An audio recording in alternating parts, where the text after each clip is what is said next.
तो आज एक नए चैप्टर के साथ मिल रहे हैं। चैप्टर का नाम है ग्रेविटेशन। देखिए, every body attracts every other body in this universe. Every body attracts every other body in this universe with a force. Every body attracts every other body in this universe with a force called as force of gravitation. Called as force of gravitation. And this force is known as gravitational force. This force is known as gravitational force. कह रहा हर body universe का एक दूसरे body को अपनी ओर क्या कर रहा है, खींच रहा है। अगर इसका मास m1 है, इसका मास m2 है, तो ये इसको अपनी ओर और ये इसको अपनी ओर, दोनों एक दूसरे को अपनी ओर क्या कर रहे हैं, खींच रहे हैं। m1 उसको अपनी ओर खींच रहा है, उसको बोलेंगे फोर्स ऑन वन। एक फोर्स से ये इसको अपनी ओर खींच रहा है, कहेंगे force on two because of one.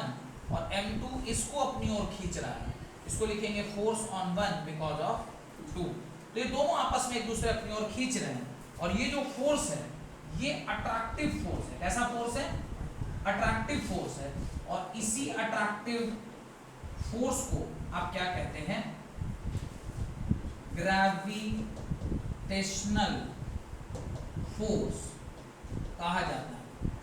और यूनिवर्स में हर एक बॉडी दूसरे बॉडी को इसी फोर्स से अट्रैक्ट कर रहा है, इसलिए इस फोर्स को यूनिवर्सल फोर्स भी कहा गया है। यूनिवर्सल फोर्स भी कहा गया है। तो जो ग्रेविटेशनल फोर्स है इसी को यूनिवर्सल फोर्स भी कहा गया है। और ये जो होता है ये वीक नेचर होता है इसका जो नेचर है वो वीक होता है। तो ये वीक फोर्सेस की श्रेणी में आता है। इसका जो फोर्स है वो वीक फोर्स है, यानी इसका जो नेचर है वो काफी कमजोर है। बहुत गुरुत्वाकर्षण की जो वैल्यू है वो काफी छोटी होती है। तो उसके नीचे लिख लीजिएगा एक line, gravitation is the weakest force in nature. Gravitational force is the weakest force in the nature. Gravitational force is the weakest force in the nature. Even then, it is the most important force. Even then, it is the most important force, as it plays an important role. As it plays an important role in initiating the birth of a star. In initiating the birth of a star, it plays an important role in initiating the birth of stars, and also controlling an evaluation and also controlling the structure and evolution of entire universe. Birth of stars, and also controlling the structure and evolution of entire universe. Structure and evolution of entire universe. तो ये पूरे universe के, ब्रह्मांड के निर्माण का, उसके structure का, कैसे कोई दो हेवनली बॉडी आपस में एक दूसरे के चारों तरफ परिक्रमा कर रही है, या किस तरह का मोशन दिखा रही है, या कितनी दूरी पर है, ये सारी चीजें इसी एक ग्रेविटेशनल फोर्स के लिए डिपेंडेंट है। तो अगर एस्ट्रोफिजिक्स या एस्ट्रोनॉमी या एस्ट्रोनॉट बनना अगर आप चाहते हैं तो ग्रेविटेशन बहुत ही इंपॉर्टेंट चैप्टर है आपके लिए।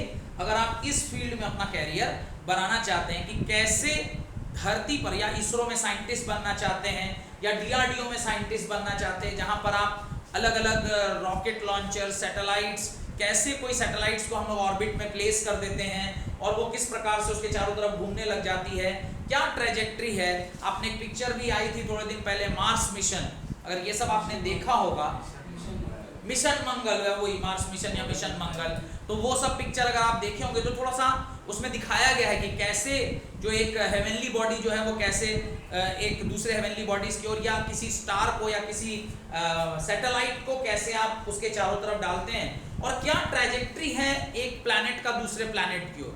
बहुत ही इंटरेस्टिंग है अगर आप इस दिशा में अपना कैरियर बनाना चाहते हैं। लिखिए ग्रेविटी, सेकंड लिखिए ग्रेविटी। What is gravity? तो हर बॉडी को ये धरती या सो कॉल्ड एनी प्लैनेट अपनी ओर खींचता है, तो जिस एक्सेलरेशन ड्यू टू ग्रेविटी से वो खींचता है उसी को हम लोग क्या कहते हैं? ग्रेविटी कहते हैं। तो लिखिए gravity is the force of attraction exerted by, अब धरती के ऊपर तो acceleration due to gravity on earth, moon के ऊपर होगा तो acceleration due to gravity on moon. तो हम लोग फिलहाल धरती के पर्सपेक्टिव में पढ़ रहे हैं।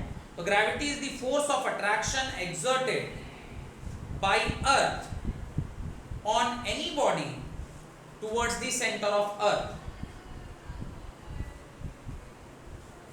By any body towards the centre of earth. अगर मैं थोड़ी देर के लिए मानूं कि ये हमारा धरती है और इस धरती के ऊपर कोई एक ऑब्जेक्ट है जो यहाँ पर है, इसको धरती जो अपनी ओर अपने सेंटर की ओर खींच रही है, उस फोर्स जो कि एक ग्रेविटेशनल फोर्स ही है, जो कि एक ग्रेविटेशनल फोर्स है, उसी को आप क्या कहते हैं? ग्रेविटी बुलाते हैं। उसी को आप क्या बुलाते हैं? ग्रेविटी बुलाते हैं। This is only called as gravity. और ये जो ग्रेविटी है ये किसके बराबर होता है? मास इनटू, क्योंकि ये फोर्स है तो फोर्स चूंकि मास इनटू एक्सीलरेशन के बराबर होता है, और धरती पर जो एक्सीलरेशन लगता है वो g लगता है, तो यहाँ पर ये F is equal to mg के बराबर हो जाता है। Where small g is acceleration due to gravity, acceleration due to gravity. और इसकी वैल्यू अभी तो डायरेक्टली लिख लीजिए, हम लोग कैलकुलेट करके देखेंगे, 9.81 मीटर पर सेकेंड स्क्वायर के बराबर होती है।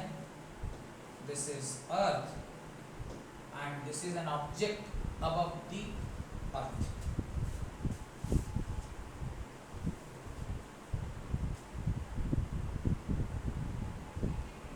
इसके नीचे लिखिए force of gravity acting on a body, force of gravity acting on a body is the measure of weight of the body, is the measure of the weight of the body, is the measure of the weight of the body।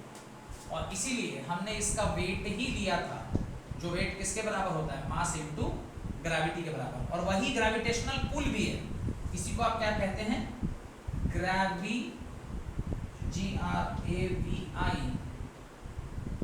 Gravitational pull के नाम से भी इसको जाना जाता है। Gravitational pull, ये gravitational pull है जिससे धरती किसी भी ऑब्जेक्ट को अपनी ओर क्या करती है?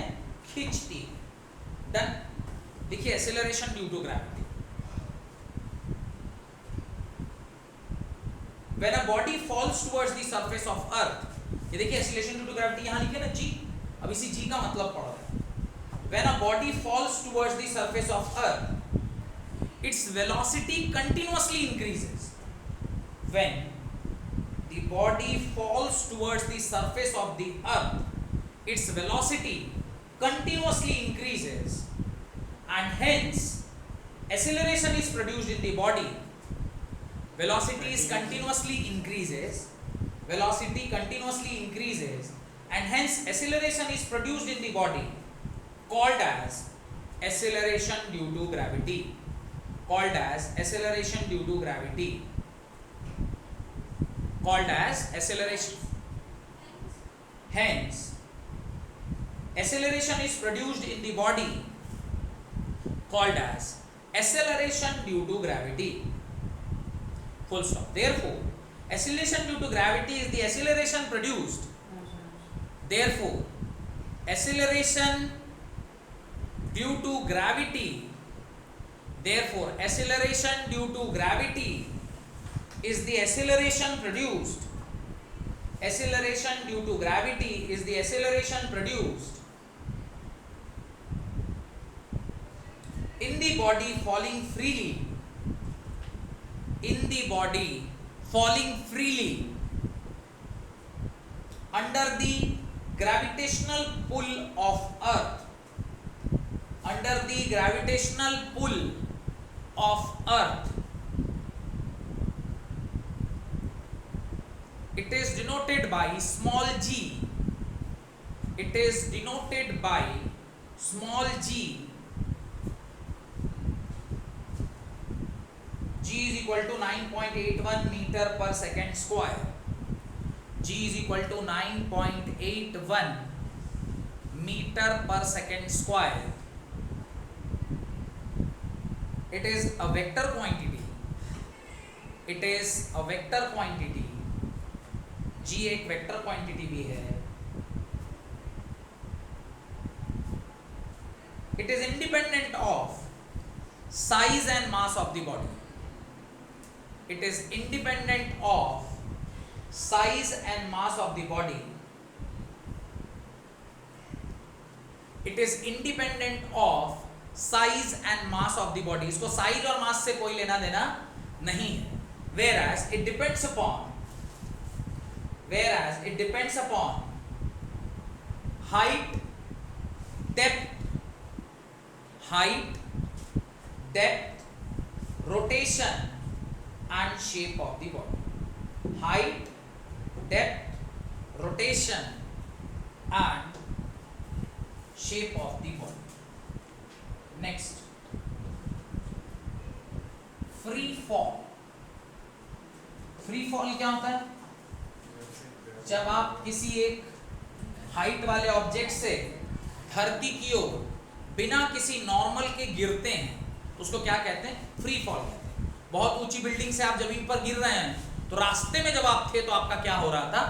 फ्री फॉल हो रहा था. लिखिए, the motion of a body, free fall, the motion of a body under the influence of,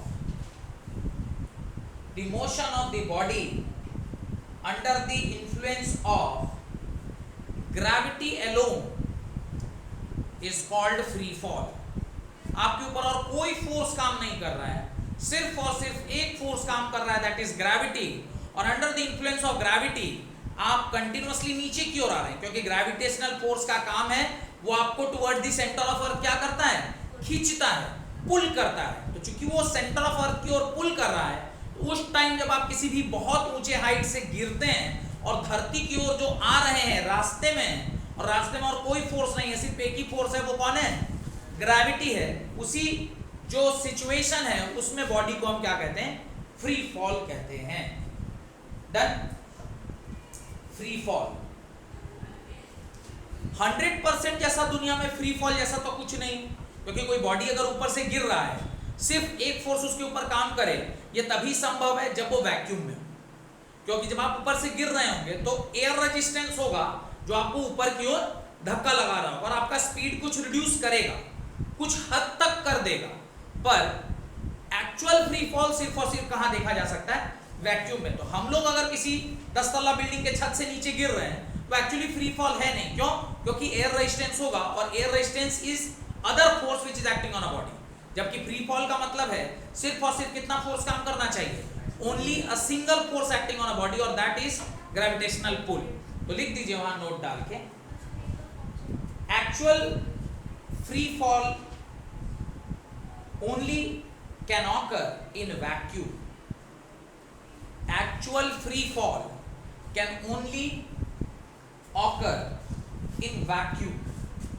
ये कोई ऑब्जेक्ट है और वो अगर नीचे गिर रहा है तो ऑब्वियसली उसके ऊपर एक ग्रेविटेशनल पुल काम करेगा जो कि उसके वेट के बराबर होगा, क्योंकि मास इनटू ग्रेविटी है. पर जब हम एटमॉस्फेयर में बात कर रहे हैं, एटमॉस्फेयर की बात कर रहे हैं, तो एटमॉस्फेयर में तो ऊपर की ओर फ्रिक्शनल फोर्स भी लग रहा हो. इन केस में, दिस केस में, it is not an actual free fall. Free fall नहीं होगा. कब फ्री फॉल होगा? तो सिर्फ और सिर्फ एक ही फोर्स एक्ट करना चाहिए, और वैसा तभी संभव है जब ये कार्यक्रम कहां पर हो, वैक्यूम में हो। वैक्यूम में होगा तो नो एयर, और अगर एयर नहीं है, एयर फ्रिक्शन भी खत्म, और यहां पर आप कह सकते हैं it is an actual free fall. Actual free fall ये बहुत इंपॉर्टेंट है, ऑब्जेक्टिव क्वेश्चन इसके ऊपर कई बार पूछा जाता है। ये फ्री फॉल मतलब कोई बॉडी छत पर से गिर गया तो क्या वो फ्री फॉल है? नहीं, वो फ्री फॉल नहीं है, क्योंकि वहां पर एक फ्रिक्शन फोर्स भी क्या कर रहा होगा, एक्ट कर रहा होगा। बढ़े आगे, लिख लिए, हेडिंग डालिए, Newton's law of gravitation. Newton's law of gravitation. Newton's law of gravitation. अब न्यूटन का जो ग्रेविटेशन का लॉ है वो क्या है, देखिए, स्टेटमेंट बाद में लिखेंगे, पहले समझा देगा। दो बॉडी है, एक का मास है m1, दूसरे का मास है m2, और इनके सेंटर टू सेंटर का जो दूरी है वो है, सेंटर टू सेंटर का जो दूरी है वो है कैपिटल आर। वो क्या है? Capital R. तो न्यूटन ने बताया, क्या बताया, कि फोर्स, जो कि कौन सा फोर्स है, ग्रेविटेशनल फोर्स है, ये डायरेक्टली प्रोपोर्शनल होता है प्रोडक्ट ऑफ मासेस के। यही ग्रेविटेशनल फोर्स जो है ये इनवर्सली प्रोपोर्शनल होता है square of distance between them. इन दोनों को जब आप आपस में कंबाइन करेंगे, एफ ऑफ जी जो है वो प्रोपोर्शनल आएगा m1 m2 by R square, और जब आप इन प्रोपोर्शनैलिटी को इज इक्वल टू में बदलिएगा, एक कांस्टेंट जिसको ग्रेविटेशनल कांस्टेंट कहते हैं वो यहाँ पर इंट्रोड्यूस होगा, और आपका जो फॉर्मूला है वो बन जाएगा F G is equal to G m1 m2 by R square, और ये है ग्रेविटेशनल फोर्स का formula. This is the formula of gravitational force. तो लिखिए, every body in this universe, every body in this universe attracts every other body. Every body in this universe attract every other body with a force which is directly proportional to, with a force which is directly proportional to the product of their masses, directly proportional to the product of their masses, and inversely proportional to the square of distance between them. Inversely proportional to the square of distance between them. Masses, and inversely proportional to the distance, the square of distance between them. Inversely proportional to the square of distance between them. This force is called gravitational force. This force is called gravitational force. इसी force को आप क्या कहते हैं? Gravitational force कहते हैं। और where, उसके नीचे बना लिए, बनाइए इसको, m1 m2 r जो दूरी है, ये फोर्स है,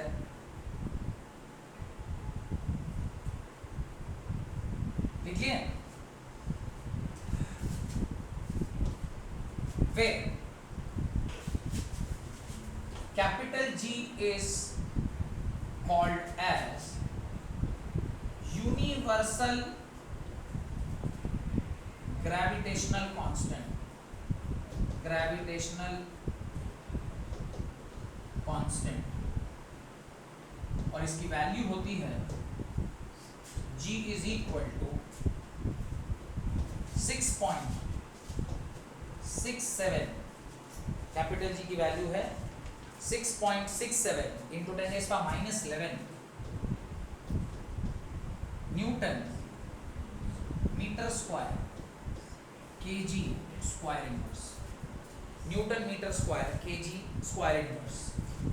और जब आप इसको डाइन में लिखेंगे जो कि सीजीएस यूनिट होता है, यह आएगा 6.67 इंटू 10⁻⁸ न्यूटन सेंटीमीटर स्क्वायर ग्राम इनवर्स, न्यूटन सेंटीमीटर स्क्वायर ग्राम इनवर्स। न्यूटन नहीं, वहां पे डाइन आएगा, क्या हो जाएगा डाइन होगा, क्योंकि ये सीजीएस में न्यूटन का क्या हो जाता है डाइन हो जाता है। डन हो गया। The value of capital G is independent of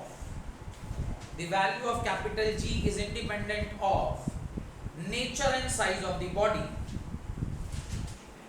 It is independent of the nature and size of the body. It is also independent of the medium in which body is placed. तो इसको ना तो बीच के medium से लेना देना है, ना इसके नेचर से लेना देना है, ना इसके साइज से लेना देना है। इन सब बातों से ये क्या है परे है। Independent of nature of medium in which bodies are placed. और ये जो फोर्स है इट ऑलवेज एक्ट्स, यहां पर एक पॉइंट डाल के लिख लीजिए, it always acts on the line joining the center of two bodies,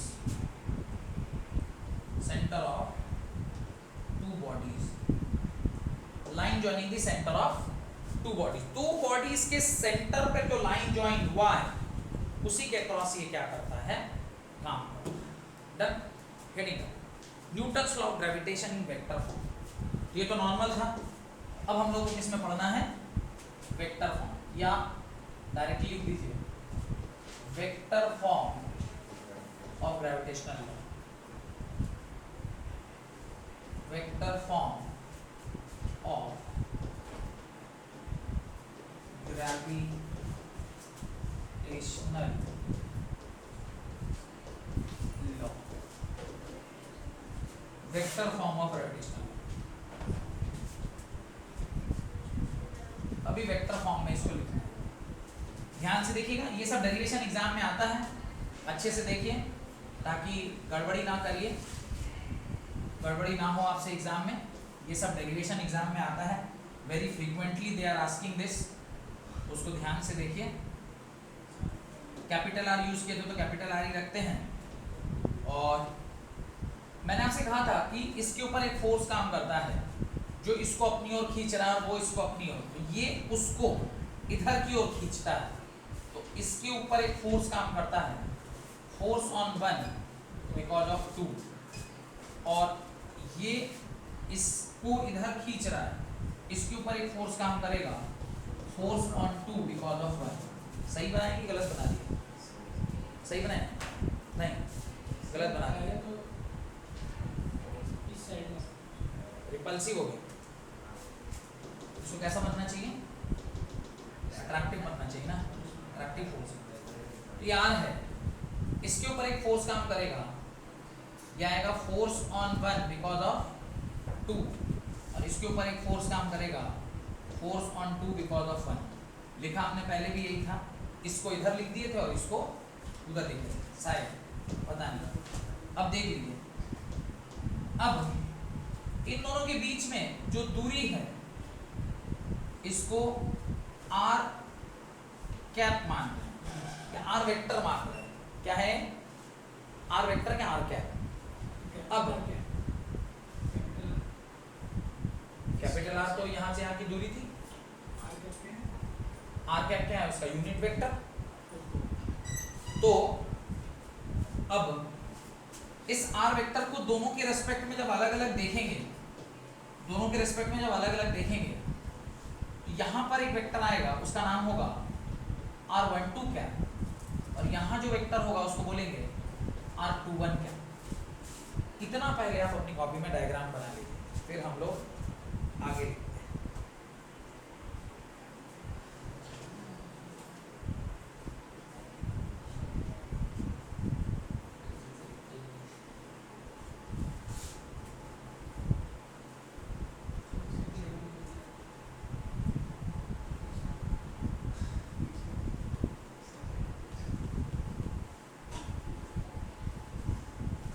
यहां तक बना लिए, right. Let F12 is the gravitational force exerted on object A या on object 1 by object B या 2। F12 is the gravitational force exerted on object 1 by object 2, यानी object 2 object 1 को अपनी ओर F12 force से क्या कर रहा है, खींच रहा है। अब लिखिए F21। What is F21? F21 is the gravitational force exerted on object 2 by object 1। object 2 by object 1। F21 क्या है? वो फोर्स जो सेकेंड बॉडी पर फर्स्ट बॉडी लगाकर इसको अपनी ओर क्या कर रहा है, खींच रहा है। F12 और F21 का मतलब समझ में आ गया।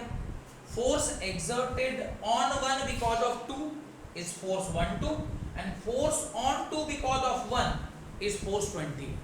डन। उसके नीचे लिखिए R12 is the unit vector from object A to object B या ऑब्जेक्ट 1 टू ऑब्जेक्ट 2। एक ही बात है, इसको A मानिए, उसको B मानिए, 1 मानिए, 2 मानिए, एक ही बात है। R12 is the unit vector from object 1 to object 2 and R21 is the unit vector from object 2 to object 1। R21 is the unit vector from object 2 to object 1। Done. अब normal convention के हिसाब से हम लोग इस दिशा को क्या मानते हैं, पॉजिटिव, और इस दिशा को क्या मानते हैं, negative.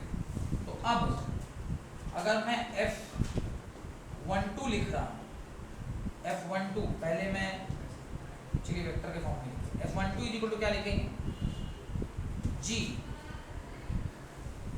M1 M2 by magnitude R square, लेकिन यूनिट वेक्टर है R12 कैप लिख देंगे। और जब मैं F21 वेक्टर लिखूंगा ये लिखेंगे G M1 M2 by R square, इसको R21 वेक्टर लिख देंगे।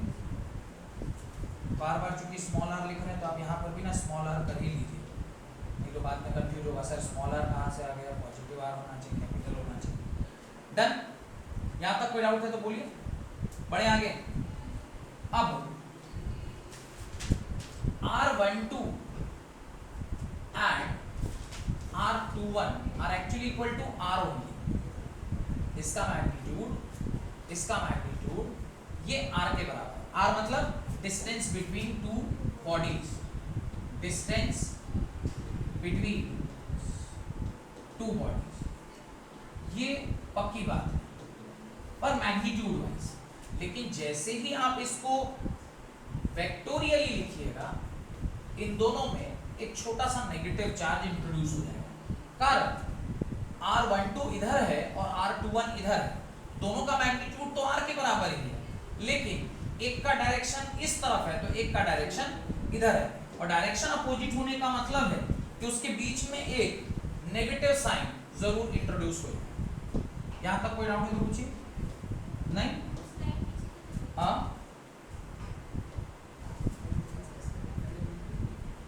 यहाँ तक कोई डाउट है? नहीं? अब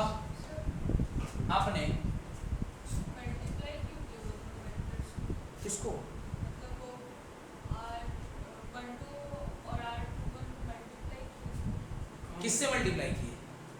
फोर्स से। फोर्स एक वेक्टर क्वांटिटी है, ये तो इसका मैग्नीट्यूड है, तो वेक्टर के लिए तो उसके लिए एक डायरेक्शन देना होगा, तो इसलिए हमने R12 और R21 को मल्टीप्लाई किया। अब F12 जो था वो क्या लिखा हुआ था? G M1 M2 by R square into R12 vector, और F21 वेक्टर जो है वो लिखा हुआ है G M1 M2 by R square into R21 vector. किसी एक इक्वेशन में आप R21 को या R12 को, ऐसा करता हूं चलो R12 की जगह पर यहां से रिप्लेसमेंट मार दें, तो क्या हो जाएगा? अब F12 वेक्टर क्या हो जाएगा? देखिए F12 vector now will be written as G M1 M2 by R square, यहां पर R21 वेक्टर लिख दूं, लेकिन जब R21 लिखूंगा तो उसके सामने क्या लगाऊंगा? नेगेटिव साइन लगाऊंगा, यानी इसको अगर मैं इक्वेशन नंबर 1 मान रहा हूं, इसको इक्वेशन नंबर 2 मान रहा हूं, तो 1 की वैल्यू को हमने 2 में रिप्लेस करते, और इक्वेशन नंबर 3 और इक्वेशन नंबर 4 को हमने वहां पर क्या कर लिया? पैदा कर लिया। अब इक्वेशन नंबर 4 को थोड़ा ध्यान से देखिए, यहां तक लिख लिए, जल्दी लिखिए, वैसे तो साइड में भी जगह है पर कोई नहीं, यहाँ लिखिए, फिर अगले पेज पर करते हैं, या यहीं साइड में कर दूं क्या?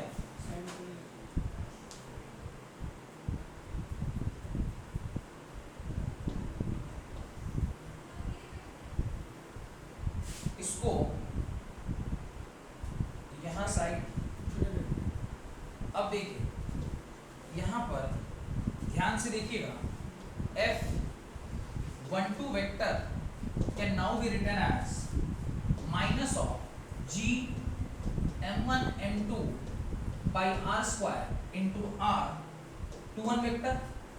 ठीक से देखिएगा तो ये फ्रॉम इक्वेशन 3 F21 वेक्टर लिखा हुआ है कि नहीं लिखा हुआ? देखिए माइनस साइन के आगे ये F21 वेक्टर लिखा हुआ है, यहाँ पे माइनस साइन क्या लिख सकते हैं? F21 वेक्टर, और यहाँ से मुझे क्या पता चला?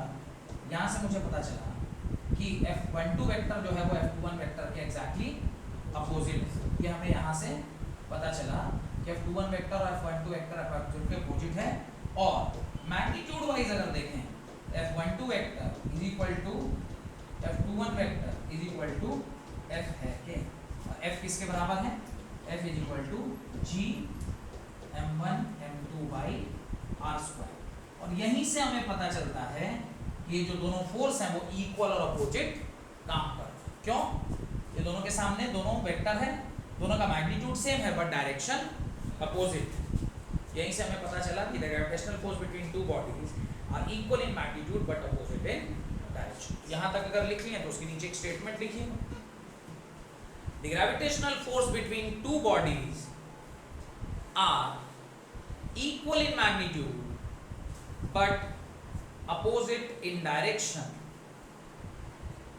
The gravitational force between two bodies are equal in magnitude and opposite in direction. That is, F12 vector is equal to minus of F21 vector. These forces are directed, equal in magnitude but opposite in direction. That is, F12 vector is equal to minus of F21 vector. Full stop. These forces are directed towards the center of two bodies. These forces are directed towards the center of two bodies called as so the gravitational force is called as central forces. So the gravitational forces is called as central forces.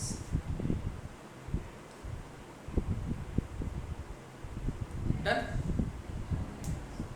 Exam में ये वाला derivation आता है proof करने के लिए कि जो ग्रेविटेशनल फोर्स है वो इक्वल एंड अपोजिट काम करता है दोनों बॉडीज के बीच में, यानी जिस फोर्स से ए बी को खींच रहा है उसी फोर्स से बी ए को खींच रहा है। मतलब कहने का जिस फोर्स से धरती मुझे खींच रही है, मैं भी धरती को उसी फोर्स से खींच रहा हूं, पर मेरा फोर्स जो धरती को खींचने में उसका मास ज्यादा है, जिसकी वजह से उसको हम ज्यादा अपनी ओर खींच नहीं पा रहे हैं, और उसका मास, मेरा मास बहुत कम है, वो मुझे अपने ओर ज्यादा अच्छा खींच पा रहा है। पर इसका ये मतलब नहीं कि मैं उससे नहीं खींच रहा हूँ, खींच तो मैं भी उसको अपनी ओर रहा हूँ, पर उसका प्रभाव दिखाई नहीं देता। क्वेश्चन आया था कि थर्ड लॉ ऑफ मोशन से ग्रेविटेशनल हाँ, तो इक्वल एंड अपोजिट यही है, एक्शन रिएक्शन दो बॉडीज के ऊपर, तो यहीं से प्रूफ होता है, यही ना एक्शन रिएक्शन है, equal and opposite.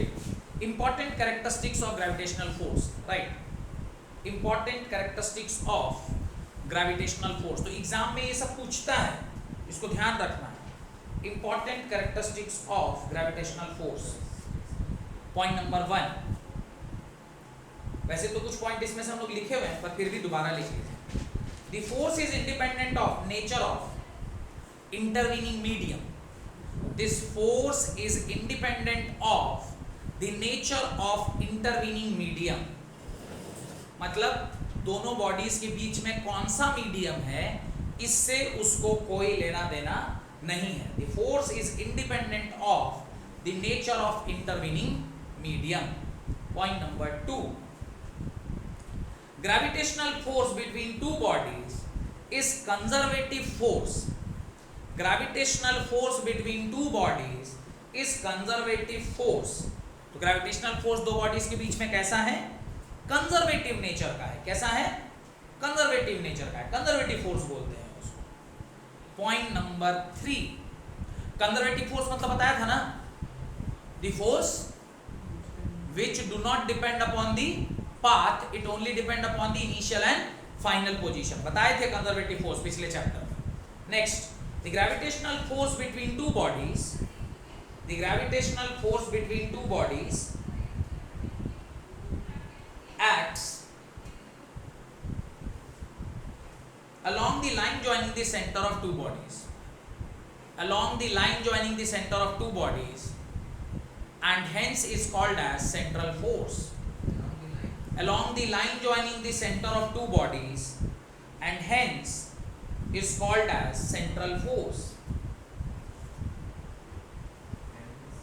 hence is called as central force. The law of gravitation strictly holds for point masses. Point number next, the law of gravitation strictly holds good for point masses. Point masses. The law of gravitation strictly holds good for point masses. ये point masses के लिए ही applicable है। Next, gravitational force is independent of, gravitational force is independent of any other body present between two masses, any other body present between two masses, any other body present between two masses. Next, gravitational forces are equal in magnitude but opposite in direction. The gravitational forces are equal in magnitude but opposite in direction, जो कि already हमने अभी क्या किया, proof किया। Equal in magnitude होता है but opposite in direction. The last point, gravitational force is negligible in case of light bodies. Gravitational force is negligible in case of light bodies but becomes appreciable in case of massive bodies, becomes appreciable on massive bodies like stars and planets. Stars and planets. Heading है superposition principle. Superposition principle. What is superposition principle? Superposition principle क्या कहता है, इसको समझते हैं। What is superposition principle? पहले statement लिख लीजिए, फिर हम लोग इसका डेरिवेशन करेंगे। सुपरपोजिशन का पहले मतलब देखिए, व्हाट इज सुपरपोजिशन? मतलब कह रहा है कि जब, ऐसे समझिए कि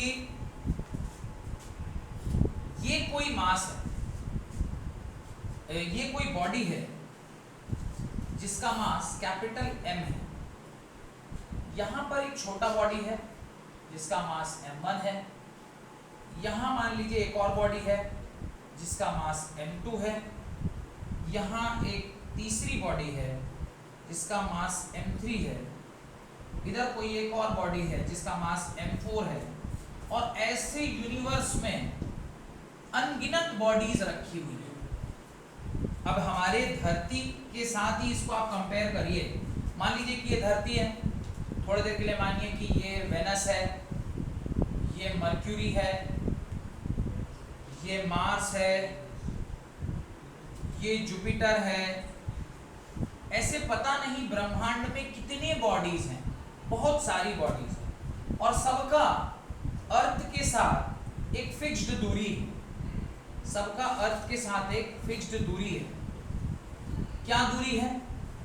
अगर मैं इसको बोलूं तो ये कह सकते हैं कि मास ऑफ रेडियस जो है, इसको अगर वेक्टर के टर्म्स में लिखिएगा, और मैं मान रहा हूं कि इसको ये अपनी ओर, ये बॉडी इसको अपनी ओर खींच रहा हो, तो कोई एक फोर्स से खींच रहा हो, तो इसके ऊपर एक फोर्स भी काम कर रहा होगा और एक डिस्टेंस भी है। ऐसे कई सारे बॉडीज सब इसके ऊपर कोई ना कोई फोर्स लगा रहे हैं। मेरे से अगर कोई ये पूछ ले कि बताइए इस मास के ऊपर नेट फोर्स क्या होगा, क्या कह रहा है?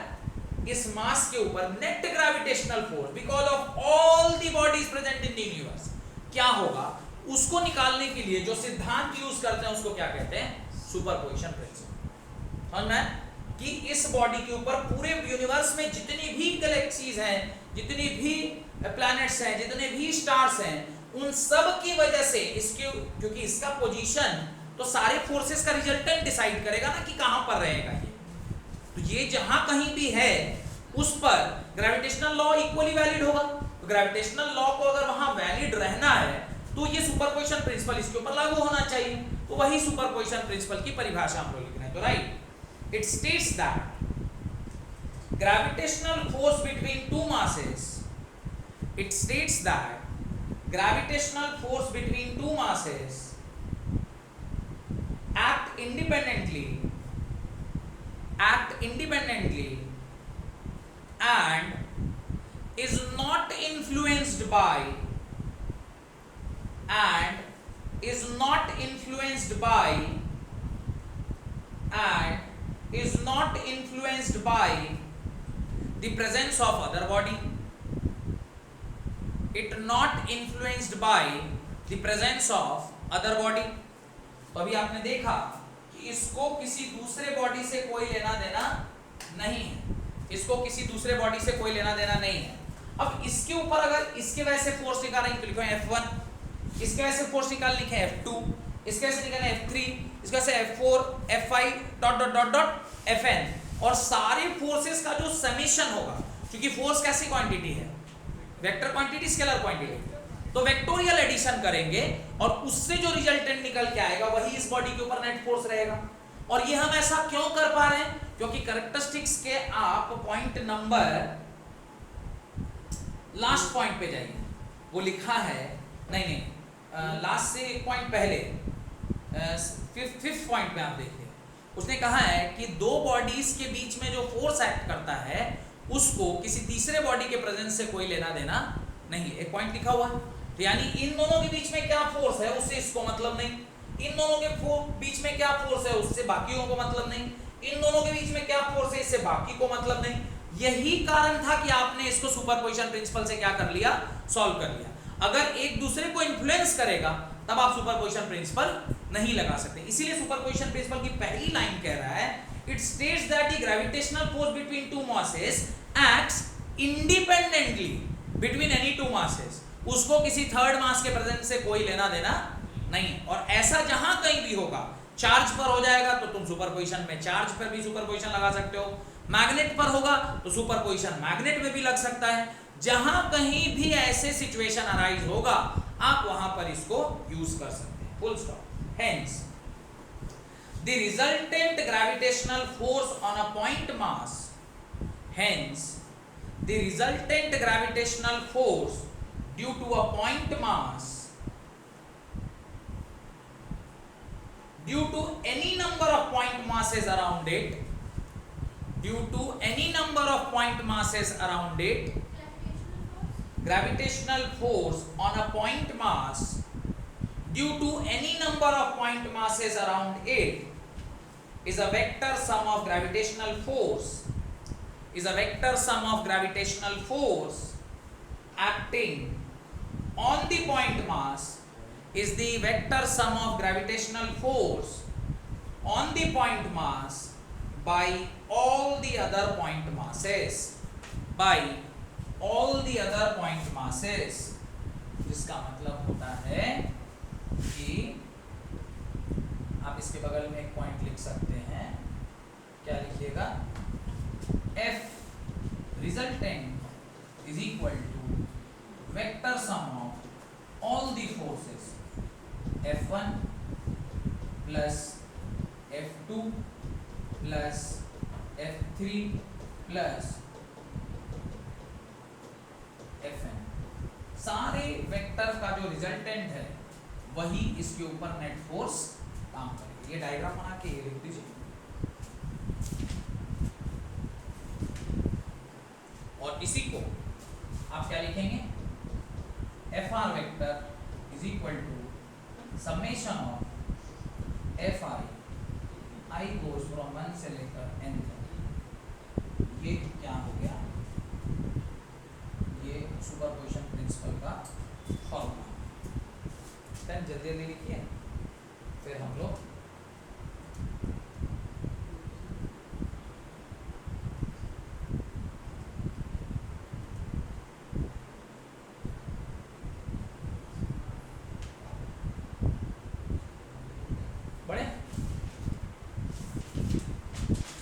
बढ़े आगे। अब डेरिवेशन स्टार्ट करने से पहले इसका नाम मैं जीरो लिख देता हूं, क्योंकि ये जीरो होगा तो 1 2 3 4 ऐसे, और इस पे लिखेंगे it is the unit vector on 0 because of 1, it is unit vector because of 0 on 2, ऐसा करके लिख देते हैं ताकि डेरिवेशन आसान हो जाएगा। हाँ, तो ये हो जाएगा रेडियस वेक्टर, ये हो जाएगा 0 2, ये हो जाएगा 0 3, यहाँ पे एक मिल गया, ये हो जाएगा 0 4, और ये हो जाएगा 0 n। और इसके ऊपर जो फोर्स काम कर रहा होगा, तो यहाँ पर जो फोर्स दिखा रहे हैं वो एक अलग कलर से दिखा देते हैं। इसके ऊपर force on 0 because of force on 0 because of 1, ये क्या लिखेंगे, फोर्स ऑन 0 बिकॉज ऑफ 2, ये क्या लिखेंगे, फोर्स ऑन 0 बिकॉज ऑफ 3, ये क्या लिखेंगे, फोर्स ऑन 0 बिकॉज ऑफ 4, और ये लिखेंगे force on 0 because of n, और ये वेक्टर। इन सारे का हम लोग क्या कर लेंगे अभी, समेशन। बड़े अब आप लिखेंगे F R is equal to force on 0 because of 1 plus force on 0 because of 2, force on 0 because of 3 plus dot dot dot dot dot dot force on 0 because of n। अब जब अगली line में से लिखेंगे तो लिखेंगे G capital M1 into M0 divided by R01 का whole square into R01 cap plus G M2 into M0 divided by R02 का whole square into R02 whole cap plus G m3 m0 by r03 का whole square into r03 cap plus dot dot dot dot dot dot G M N M naught by r0n का whole square into r0n cap. इसके बाद इस पूरे में से आप एक तो g निकाल पाओगे और m नॉट निकाल पाओगे, बाकी कुछ नहीं निकलेगा। बाकी नहीं निकलेगा तो सब अंदर रह गया। क्या अंदर रह गया? m1 by r01 cap plus m2 by r02, ये होल स्क्वायर है ना, into r02 cap plus m3 by r03 whole square into r03 cap plus dot dot dot dot plus dot dot dot dot dot dot mn by r0n whole square r0n cap. अब ये लिखने के बाद यहाँ से आप G M naught summation M I by R o I cap where I goes from 1 से लेकर n, और ये आपका क्या निकल के आ जाएगा? एफ आर निकल के आ जाएगा। और this is the resultant of all the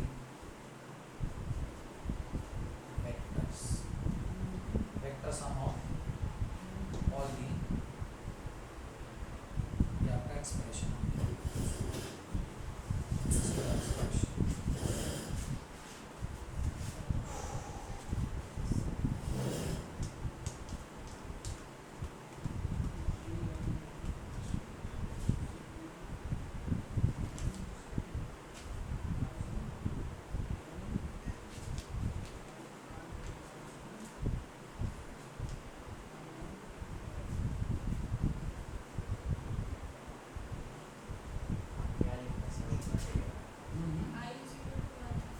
I is equal to 1।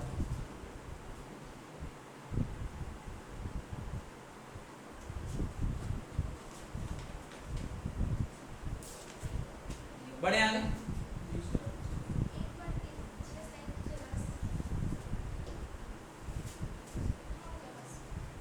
ठीक है, हेडिंग डाली acceleration due to gravity on the surface of earth.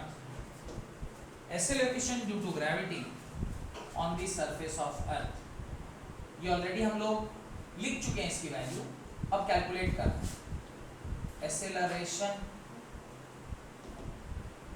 Acceleration due to gravity. क्या बताया था इसका value?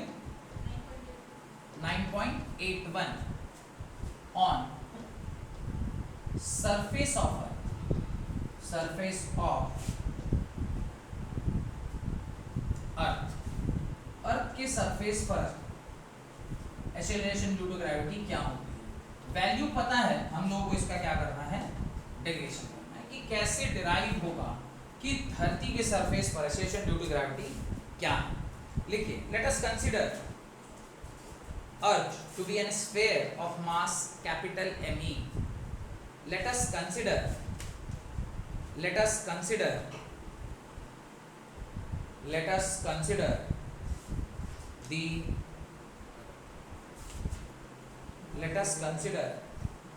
the earth to be a sphere of mass capital M subscript में E ME mass of अर्थ। आप क्या मान रहे हैं? ME, ये मास ऑफ अर्थ है, मास of earth, and capital R be the radius of earth, be the radius of earth, capital R be the radius of earth। Done? बढ़े, derivation करें। अब देखिए ये हमारा धरती है, इस धरती पर चुन्नू मुन्नू से हम लोग हैं, तो ये चुन्नू मुन्नू बॉडी के ऊपर एक फोर्स काम कर रहा होगा जो कि वेट है, और वो वेट किसके बराबर है, mg के बराबर। वेयर एज इसके ऊपर एक फोर्स भी काम कर रहा होगा जो कि ग्रेविटेशनल फोर्स होगा। दोनों क्या होने चाहिए, बराबर होने चाहिए। तो आप लिखेंगे g mass of earth into mass of body by radius of earth plus height of that particular आदमी का whole square must be equal to mass into gravity और ना। अब रेडियस ऑफ अर्थ कितना होता है, रेडियस ऑफ अर्थ अभी कैलकुलेट करेंगे, पर ये तो कह सकते हैं कि रेडियस ऑफ अर्थ के सामने, रेडियस ऑफ अर्थ के सामने ये जो आदमी का हाइट है, जो यहाँ मैं बना भी नहीं पाऊंगा, बनाने की कोशिश करता हूँ, ये जो आदमी का हाइट है जो कि स्मॉल एच है, ये इतना है, ये भी बड़ा बन गया, ये काफ़ी छोटा है उसके रेस्पेक्ट में। तो ये हाइट को मैं क्या कर सकता हूँ, जीरो कर सकता हूँ, मैं नेगलेक्ट कर सकता हूँ। जब मैं नेगलेक्ट करूँगा तो ये क्या आ जाएगा, G M E into capital N, sorry small N into R का whole square is equal to M G के बराबर। ये छोटू एम से छोटू एम कट गया, और जो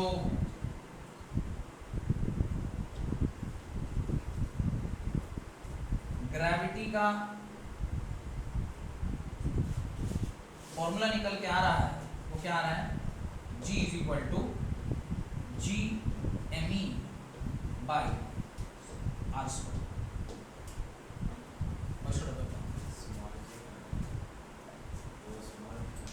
small G is equal to G M E by R square. कोई दिक्कत हो गया, लिख दीजिए the value of small g is independent of shape size and mass of body. The value of capital G is independent of the shape size and mass of the body falling under gravity.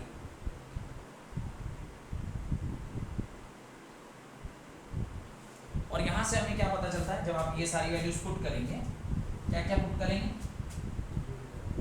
आप put करेंगे g is equal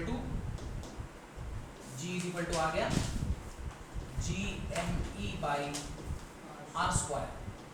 जी का value आपको बताया था 6.67 into 10 raise power minus 11 into mass of earth लिखिए 6 into 10 raise power 24 kg whole divided by radius of earth लिखिए 6.37 into 10 raise power 6 metre, 6.37 into 10 raise power 6 metre. और जब आप इन सारे वैल्यूज को सॉल्व कीजिएगा, ये आता है 9.81 न्यूटन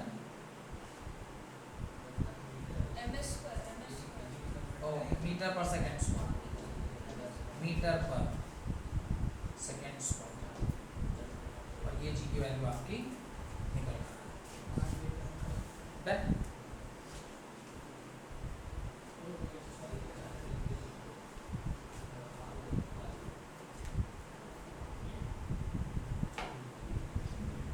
हो गया। देखिए density of earth, density of अर्थ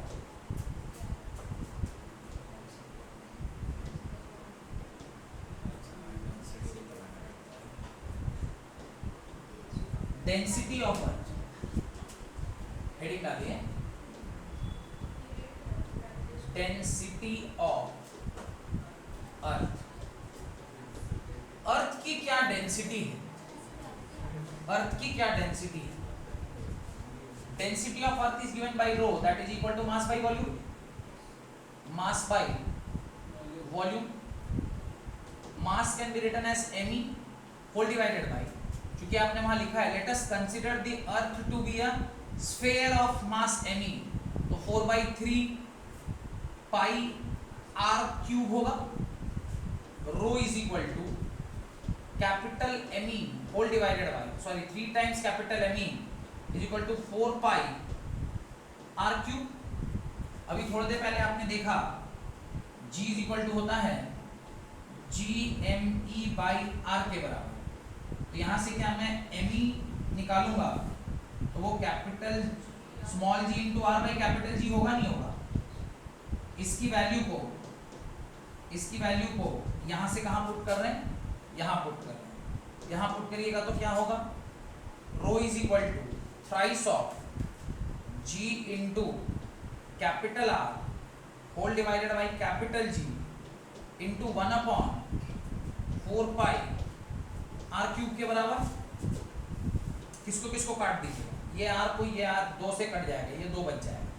क्या बचेगा, आपका बचेगा rho is equal to 3 small g by capital G into 4 pi R square. जब आप इन सारे वैल्यूज को किस किस को, रो इज इक्वल टू किस किस को, तो आपको जो जो वैल्यू वहां दिया क्या लिया, 3 इंटू कैपिटल G की स्मॉल g है 9.8 whole divided by 6.67 into 10⁻⁻11 into 4 into pi 3.14 into r 6.37 into 10⁻6 का होल स्क्वायर। इन सारे वैल्यूज को जब आप यहाँ पुट करिएगा तो रो की जो वैल्यू आती है दैट इज 5.5 इंटू 10⁻³ kg पर मीटर क्यूब, और ये आपका डेंसिटी का calculation.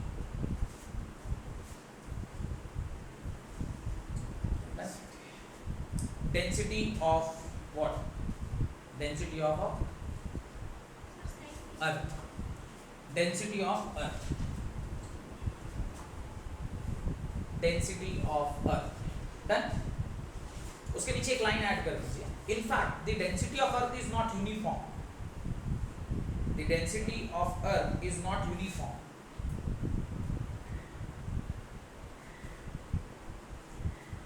The upper layer of atmosphere, the upper layer of atmosphere नहीं, the upper layer of lithosphere, जमीन को क्या बोलते हैं, lithosphere, क्रस्ट मेंटल कोर, ऊपर वाले सरफेस को लिथोस्फेयर बोलते हैं। लिखिए, the upper layer of lithosphere, the density is around 2700 kg per meter cube. The upper layer of lithosphere, the density is around 2700 kg per meter cube, while is around 2700 kg per meter cube while the density of inner layer is much higher than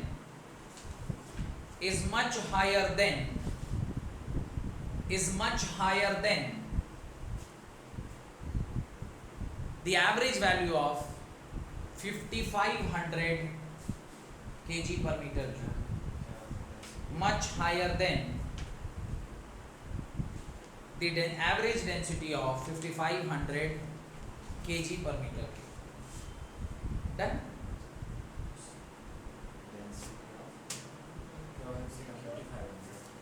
5500, अरे ये 5500 लिखा है, ये क्या लिखा है, 5.5 into 10⁻³ 5500 तो लिखा है 5500 kg per meter cube। तो ये average value, this is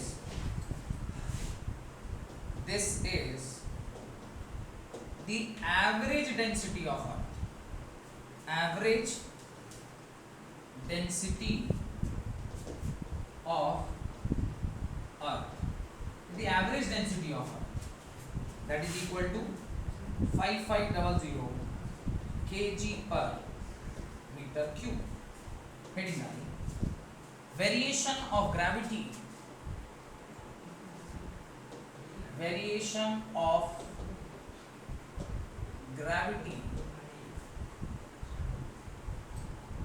variation of gravity acceleration due to gravity है ना, ये क्या लिखा हुआ है, acceleration due to variation of acceleration due to gravity. इसके अंदर ए हेडिंग डालिए, variation of G with height, variation of G with height,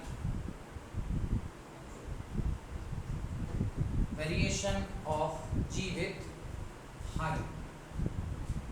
height के साथ इसकी वेरिएशन को हम लोग अभी चेक कर रहे हैं। क्या है, कह रहा है ये आपकी धरती है, इससे कुछ h हाइट के ऊपर अगर आपसे कहे यहां पर कोई ऑब्जेक्ट रखा हुआ है जो कि रेडियस ऑफ अर्थ से h हाइट कहां रखा है, ऊपर रखा हुआ है, आप बताएं कि इसका इस हाइट पर जाकर क्या होगा, इस हाइट पर जाकर क्या होगा इसका, इस हाइट पर जाकर क्या होगा इसका ग्रेविटी। तो ये हम लोग को पता करना है। डन। तो लिखे हैं उसके नीचे, let us consider the earth to be a sphere of mass m and radius r. तो let us consider the earth to be a sphere of mass m and radius r.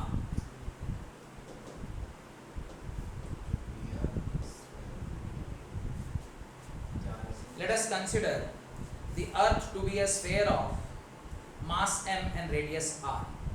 और अगर ऐसा है तो मैं लिख सकता हूं g is equal to gm/r²। कोई दिक्कत है तो बताइए। नहीं, हम तो धरती पर तो यही लिखेंगे। अब धरती से कुछ हाइट पर g डैश लिख रहे हैं, वो क्या हो जाएगा, क्या मास ऑफ अर्थ बदल रहा है, नहीं बदल रहा है, लेकिन हाइट तो बदल गया।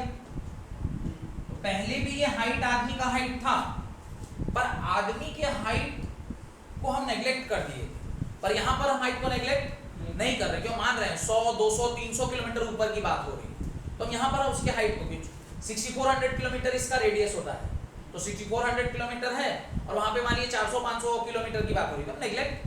लेकिन 6400 किलोमीटर के सामने 2 मीटर नेग्लेक्ट कर देंगे, आदमी का हाइट 1.5 मीटर 2 मीटर ये नेग्लेक्ट हो जाएगा, पर ये नेग्लेक्ट नहीं होगा। तो अब हम लोग को क्या करना है, इसका ही रेशियो निकालना है, यानी नया g डैश निकालना है। तो अब क्या करें, इसको इक्वेशन नंबर 1 मान लीजिए, इसको इक्वेशन नंबर 2 और 2 को 1 से डिवाइड करें। क्या लिखेंगे, g dash by g is equal to gm by r plus h का whole square whole divided by gm by r square. देखिएगा ठीक से, तो gm और gm कट जाए, और जब gm और gm कट गया तो क्या निकल के आया, g dash is equal to r square by r plus h का whole square into g।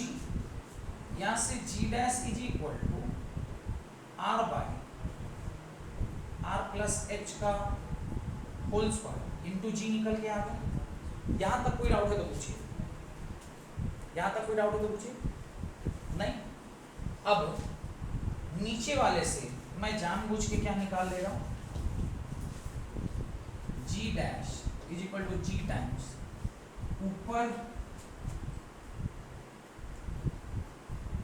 r ऐसे ही छोड़ रहा हूँ, नीचे जानबूझ के r निकाल लिया, जानबूझ के r निकालेंगे तो 1 प्लस HR बनेगा, और होल स्क्वायर तो है ही, ये होल स्क्वायर तो है ही। यहाँ पर भी ध्यान से देखिएगा, तो ये r से r क्या हो जाएगा, कट जाएगा, और आपके पास क्या बचेगा, g dash is equal to g times बड़ी bracket 1/1 plus h by r के power 2। g dash is equal to, ध्यान से देखिए, g is equal to 1 plus HR के पावर -2 लिख सकते हैं। यहाँ पर कोई डाउट हो तो पूछिए, यहाँ तक लिख सकते हैं ना, यहाँ तक लिख लीजिए पहले, ताकि इसके बाद आगे की कहानी सुनाऊँ आपको।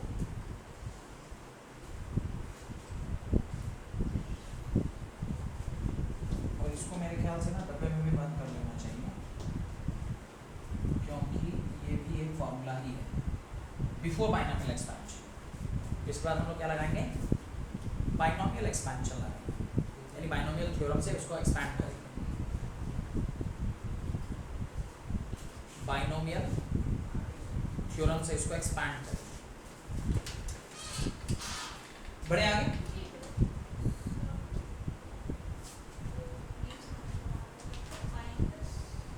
अरे नीचे स्क्वायर है तो +2 है, कुछ ऊपर जाता है तो नीचे से माइनस नहीं हो जाता है, हो गया। बढ़े आगे।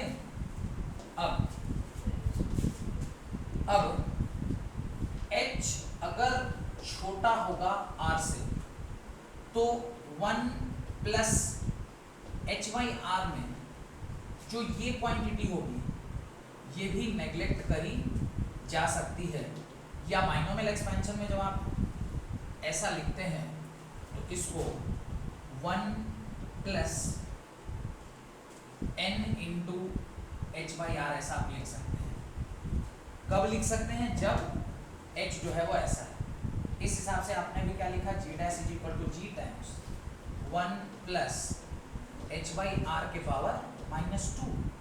तो g dash is equal to using this expansion, कब? जब h क्या हो, r के सामने छोटा हो, 1 माइनस 2h/r आप लिख सकते हैं।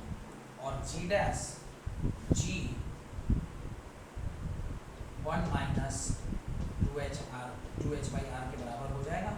और ये आपका फॉर्मूला बन गया।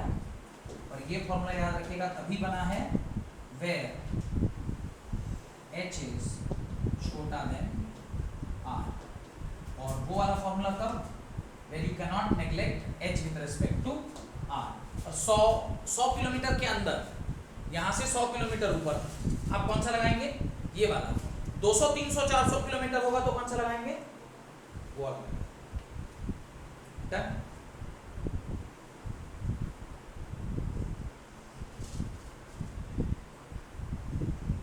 और यहां से हम लोग क्या कंक्लूड कर रहे हैं कि जो नया ग्रेविटी है वो ग्रेविटी से कुछ कम होगा, क्योंकि g माइनस 2gh/r है तो ये घट जाएगा। तो देखिए एज वी मूव, ध्यान दीजिएगा कंक्लूजन में, as we move vertically upward,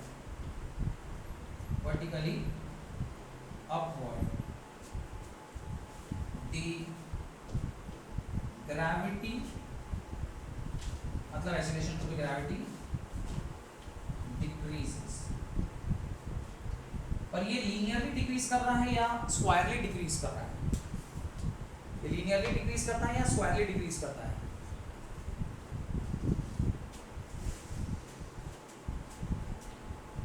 आप देखिए ये r² का टर्म आ रहा है ना नीचे डिनोमिनेटर में, तो ये स्क्वायरली डिक्रीज करता है, डिक्रीज है स्क्वायर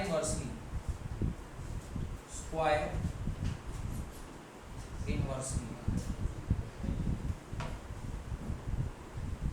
ये कंक्लूजन हो गया। देन ये आपने क्या कर लिया? कंक्लूड कर लिया। बढ़े आगे, लिख लिए। अब हम लोग को कहां चेक करना है? धरती के अंदर। तो मैंने लिखा है as we move vertically upward the gravity decreases square inversely, यानी G is inversely proportional to r² या h²। हम लोग यहाँ पर r नहीं ले रहे हैं, क्या ले रहे हैं? h²।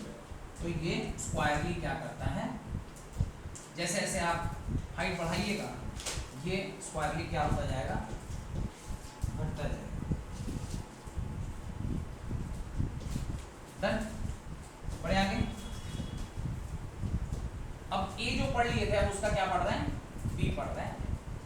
और हेडिंग क्या डालेंगे? Variation of gravity inside the surface of Earth, inside the surface of Earth at depth d, at depth d क्या कहने का मतलब है, ये हमारी धरती है, इस धरती के डी डिस्टेंस अंदर आपको ये चेक करना है कि इतना अगर हम धरती के अंदर आ जाएंगे, डी डिस्टेंस अगर हम क्या आ गए, धरती के अंदर आ गए, पहले एक सर्कल बनाने चाहिए इसके अंदर हो, तब डी डिस्टेंस बनाना चाहिए। तो ये डी डिस्टेंस आप क्या आ गए, अंदर आ गए धरती के, और अब पूछ रहे हैं कि इस पॉइंट पर जब कोई ऑब्जेक्ट ऊपर से यहां तक आ जाएगा तो उसके ऊपर ग्रेविटी क्या करेगी। लिखिए, consider earth to be a homogeneous sphere of mass m and radius r. Consider an earth to be a homogeneous sphere of mass m and radius r. हाँ, तो on the surface of earth तो यही लिखेंगे g is equal to gm by r square। यहाँ तक तो कोई doubt नहीं होना चाहिए। लेकिन जब हम लोग g डैश की बारी लिखते हैं, g डैश में g तो यही रहेगा, m जो है वो चेंज हो जाएगा और नीचे आ जाएगा r माइनस डी का होल स्क्वायर। रेडियस में से आप d को क्या कर देंगे, घटा देंगे। कोई डाउट? अब यहां पर जरा ध्यान से देखिए, ये जो m डैश है ये हमने m क्यों नहीं लिया और पिछले वाले में m क्यों लिए थे। जब ऊपर जा रहे थे तो मास तो पूरा अर्थ का ही ले रहे थे, लेकिन जब अंदर आए तो ये वाला जो ऊपर वाला मास है इसकी अब आवश्यकता नहीं है, क्योंकि अब जो मास ग्रेविटी की वजह से, माने अब जो मास खींचेगा उस बॉडी को वो सिर्फ और सिर्फ ये वाला मास होगा जो इसके अंदर है, ना कि बाहर वाला। इसकी वजह से तो जो m डैश है उसको हम लोग क्या लिखेंगे, मास होता है डेंसिटी इनटू वॉल्यूम। मास क्या पढ़े थे, डेंसिटी इनटू वॉल्यूम। डेंसिटी अभी आपने कहा होमोजेनस है तो मैं रो मान ले रहा हूं, और आपने निकाला भी है डेंसिटी होता है कितना है, डेंसिटी कितना होता है 5.5 into 10⁻³ kg है, 5500 kg per meter cube। Volume होगा 4/3 पाई r। अब क्या लिखेंगे, यह जो दूरी है अब ये क्या हो जाएगी, r माइनस डी हो जाएगी ना, तो क्या लिखेंगे r माइनस डी का होल क्यूब। तो ये m डैश हो गया, कोई दिक्कत, बड़े आगे। अब तो g को अब आप क्या लिखिएगा, g m के जगह भी सेम मास इनटू डेंसिटी करिए, तो 4/3 pi r cube whole divided by r square. और g डैश लिखेंगे तो क्या लिखेंगे, g into 4/3 pi r minus D का whole cube divided by r minus D का होल स्क्वायर। अब जो आपस में यहीं पर कट पीट रहा उसको काट देते हैं, ये कट गया, ये कट गया। अब इन दोनों को आप क्या कर दीजिए, डिवाइड कर दीजिए। तो g dash by g is equal, जब आप ऐसा करेंगे तो g से g भी क्या हो जाएगा, कट जाएगा, 4/3 भी कट जाएगा, पाई और पाई भी कट गया, बचा क्या, बचा r minus D whole divided by सिर्फ कैपिटल R। अब आप ऊपर से जानबूझ के r को क्या ले लीजिए, कॉमन लीजिए, तो ये मान जाएगा 1 minus D by R whole divided by r, और r से r आपने क्या कर दिया, काट दिया। यहां तक कोई दिक्कत, किसी एक भी स्टेप क्या, ये ऊपर क्यूब है नीचे स्क्वायर है, कट गया, हैंग करने लगा क्या। अब g dash is equal to g times 1 minus D by R. क्या ये फॉर्मूला अब बनकर आ गया आपके सामने, 1 माइनस डी बाई आर देखिए आ रहा है।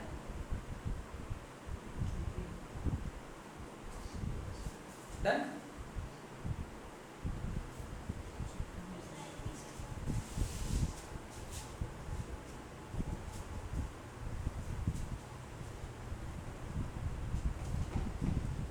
इनसाइड द अर्थ भी क्या हो रहा है, घट ही रहा।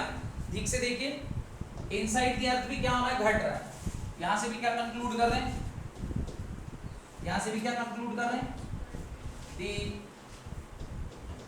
ग्रेविटेशन, द ग्रेविटी यानी acceleration due to gravity even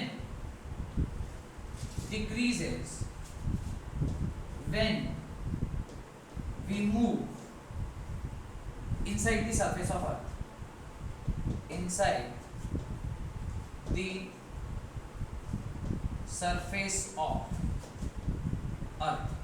धरती के अंदर भी ग्रेविटी क्या हो रही है, घट रही है, पर इस बार जो ग्रेविटी घट रही है वो सिर्फ इनवर्सली प्रोपोर्शनल है, माने डायरेक्टली प्रोपोर्शनल है। देखिए g के साथ डायरेक्टली प्रोपोर्शनल, इसको खोलिएगा तो दिखाई दे रहा होगा g dash is equal to g minus G D by R, तो ये डायरेक्टली प्रोपोर्शनल का ग्राफ, यानी the gravity decreases directly when we move at depth d inside the surface of earth, surface of earth, that is gravity is directly proportional to d, that is gravity is directly proportional to d। कोई दिक्कत नहीं।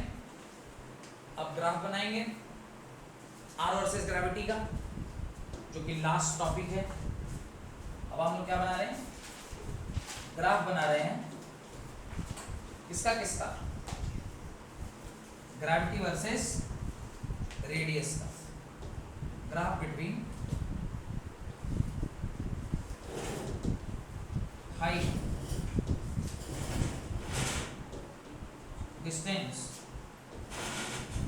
distance from the center of earth versus acceleration due to gravity, that is g। अब अंदर धरती के radius तक पहुंचने तक तो g जो था वो डायरेक्टली प्रोपोर्शनल टू e के बराबर, और जैसे ही बाहर आए हैं ये घटने लगा है और g जो है वो inversely proportional to r square हो गया, यानी h स्क्वायर हो गया। मतलब जब हम लोग सेंटर ऑफ द अर्थ से पढ़ना स्टार्ट करते हैं तो वैल्यू धीरे धीरे धीरे धीरे धीरे धीरे बढ़ती चली जाती है। मैक्सिमम वैल्यू कहाँ आती है, जी की आती है जब आप सरफेस ऑफ अर्थ पर पहुंचते हैं, और उसके बाद फिर जी क्या करने लगता है, घटता चला जाता है, और आपको कहाँ तक लेकर चला जाएगा, आपको इंफिनिटी तक लेके जाएगी। ये कभी मैच नहीं करेगा लेकिन वो घटता चला जाएगा। अभी आपने पढ़ा कि जब हम लोग धरती के अंदर जा रहे हैं तो ये घट रहा है ना, देखिए जैसे जैसे हम लोग धरती के अंदर जाएंगे घटेगा, और घटते घटते लास्ट में क्या हो जाएगा, जीरो हो जाएगा, क्योंकि मास ही जीरो हो जाएगा एट द सेंटर, और बाहर में भी घट रहा है। तो मैक्सिमम वैल्यू ऑफ ग्रेविटी कब होती है, जब हम लोग धरती के ऊपर होते हैं। That is the maximum value of earth, maximum value of gravity on the surface of earth. Done. Total 4 factor है जिसके ऊपर ग्रेविटी डिपेंड करता है, एक धरती के अंदर, एक धरती के ऊपर, एक उसके शेप के ऊपर, इक्वेटर पर कहाँ कितना है और पोल्स पर कितना है, और एक उसके रोटेशनल इफेक्ट के ऊपर। कुल मिला के इन 4 पैरामीटर के ऊपर डिपेंड करता है, जिसमें से 2 पैरामीटर हमने देखा। अगली क्लास में जब हम लोग मिलेंगे इससे रिलेटेड पहले क्वेश्चन करेंगे न्यूमेरिकल, क्या यहाँ से 300 मीटर ऊपर जाएंगे तो क्या होगा, यहाँ से 10,000 मीटर ऊपर जाएंगे वो उससे रिलेटेड, कहाँ कितने हाइट पर चले जाएंगे कि ग्रेविटी आधा हो जाएगा, कितने हाइट पर जाएंगे कि ग्रेविटी 3 गुना हो जाएगा, ये सब हम लोग पढ़ेंगे। और उसके बाद फिर आपको जो 2 बचे हुए फैक्टर्स हैं, एक शेप का फैक्टर और एक रोटेशन का फैक्टर, वो पढ़ाते हुए और फिर चैप्टर को 1 से 2 क्लास में हम लोग कंप्लीट कर लेंगे। ग्रेविटेशन नया चैप्टर था, हम लोगों ने आज ही की क्लास में ग्रेविटेशन का न्यूटन्स लॉ, उसके साथ ग्रेविटी क्या होती है, फ्री फॉल क्या होता है, ग्रेविटी का वेरिएशन क्या है, मास ऑफ अर्थ क्या होता है, डेंसिटी ऑफ अर्थ क्या होता है, धरती के अंदर ग्रेविटी कितनी होती है और धरती के बाहर ग्रेविटी कितनी होती है, ये सारा कॉन्सेप्ट हमने आज की क्लास में सीखा है। अगर आपको वीडियो अच्छा लग रहा है तो प्लीज़ इसे लाइक कीजिए, शेयर कीजिए और सब्सक्राइब करना मत भूलिए, ताकि कोई भी नई वीडियो मैं अपलोड करूं तो उसका नोटिफिकेशन आप तक जाए। Thank you very much.